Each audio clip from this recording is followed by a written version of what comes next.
Hello everybody and welcome to my high round guide for Liberty Falls on Black Ops 6 Zombies. This is by far the most efficient way of going to high rounds in this map, and this is going to be a massive kind of like look into everything in terms of how you want to set everything up to be able to go to high rounds, not only on this map but just like in general on BO6. So the first thing we're going to talk about is the loadout weapon. We're going to go for the GS45. This is by far the best weapon you can get on a loadout for BO6. If you don't know what this is, this becomes a Mustang and Sally when you do get it to level 31.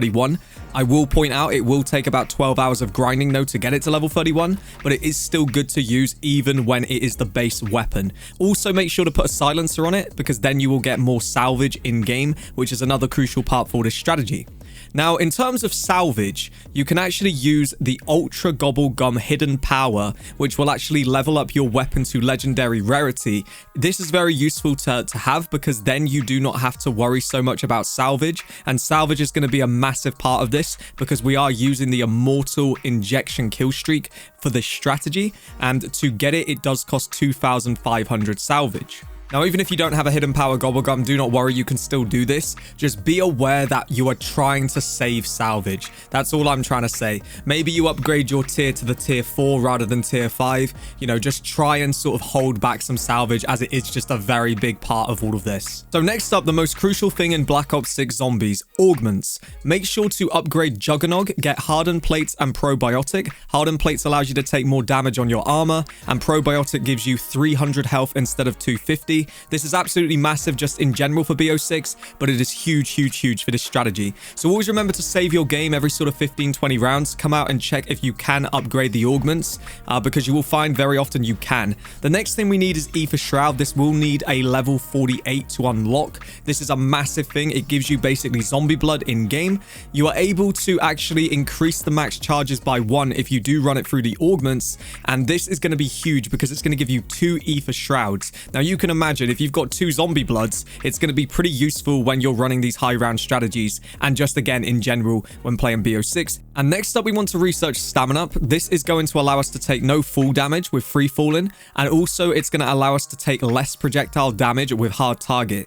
This doesn't take that long to honestly level up. You can put this in for like 20 rounds and then just come back out and it'll be good. And finally, we want Napalm Burst. Napalm Burst is by far the meta for this game. Everybody is using this. You can see that I've only upgraded it one time to just increase the burn duration, and it's working perfectly for me. I will upgrade it more at some point, but for now it's doing everything I need. So let's talk the strategy. I don't recommend coming into this area until around about round 40, so you need to try and hold out with those sallies until that round. You want to make sure that you keep the debris completely closed from the spawn area, and we're going to use this spot effectively similar to what you would do almost with the Kino alleyway back in BO3. We've got a workbench that's right next to us, and we're going to basically try and hold out for as long as we possibly can with the jet gun. Now, once it gets low, you then need to use your ult, or if you do have E for Shroud, you can do exactly what I've said and increase your time a little bit. What we're trying to do here is basically kill as many zombies as we possibly can before we do go in and use the immortal injection. This way, we will eliminate as many zombies in the round before the immortal injection does run out of juice, and then that saves us from having to use a second one. Now, bear in mind that we are talking about round 75 plus at this point. Before round 75, so from about 40 through to that point, you do not have to worry about doing anything but just popping the immortal injection, as it will pretty much just finish the round every single time. And even if it does not finish the round, do not worry, I've got a strategy that will cover that as well. So what you're seeing here now is round 131. You're always going to have zombies remaining when you do come out of the immortal injection. This is a worst case scenario round because we do still have the boss in the map as well. But you want to pretty much leave the bowling alley and return to the spawn. You're going to want to come all the way over to where the tank is that allows you to climb onto the rooftop where you begin. You're going to want to activate this trap, climb up, and then go and sit in the far back corner. Now, when you go into this corner, make sure you crouch. This is going to give you protection from manglers, and it's also going to protect you from the boss because he has to get over to you. Now, when you're in this corner, fire the jet gun down to around about 20, and then press what you would usually press to aim in. So for me on a mouse, that is the right mouse button. I believe on your controller, it's just your aim in button. And then what you are going to do is you are going to then run off. If you do have a shield and you need to pop shield, make sure to always keep it at full. You're going to pop it. And then what we'll do in this situation, when we do have the boss in, we'll do a full loop around. Now, if the boss is not in the map, you just can loop the spawn, as you don't have to worry about him firing off that massive, like, lightning strike thing from his mouth.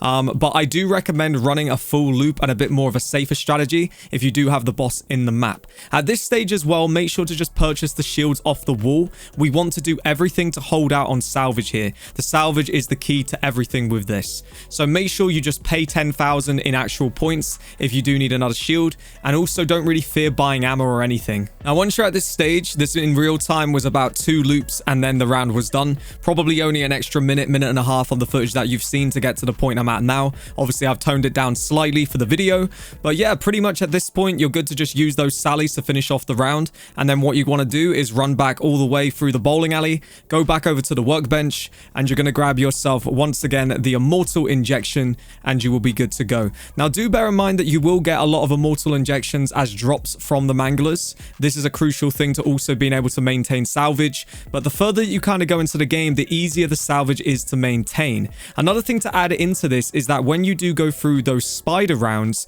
they actually take so long that it ends up giving you so much salvage just from the spider rounds alone. At this stage of the game, on 130 rounds, the spiders are actually taking about 10 minutes plus per round. So I can only guess that when you get into like the 200 range, it's going to probably be about 20 minutes. Now, what I will add to this is that this strategy, when you do go into the 200 range, it may be that you do need to pop a second one of the immortal injections. I still cannot fully confirm that yet, as currently I sit at round 131, but I will do a follow-up video if I feel the need to with this strategy in the very near future. On that note, if you are new to this channel and wish to subscribe, please do take a second out of your day to subscribe. Do turn on those notifications. I'm still, as this video is made, going for the max round of 256 using this strategy, and I am live streaming all of the moments on this channel. Thank you very much for watching. Have fun playing Liberty Falls and BO6 Zombies, and I'm out. Peace!